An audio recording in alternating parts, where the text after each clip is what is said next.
לא ויתרנו. לא ויתרנו. אתם חזקים. גם אתה חזק. כולם בסדר, אבא. כולם אמרו לי רק שאתה ברחת, אבל אתה ממסר, אני יודע השיח שלנו לא היה טוב. גילו אותנו במחבואים שם. סיפרו אותם, מה זה טובה?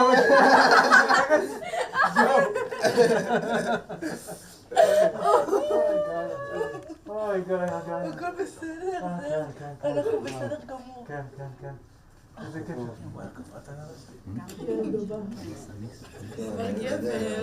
קונן, אני הולך לעשות לך חישולון שבוע שלם אופניים. בכל מקום, אנחנו נרכב, טוב? תרים את הראש, תסתכל על אבא.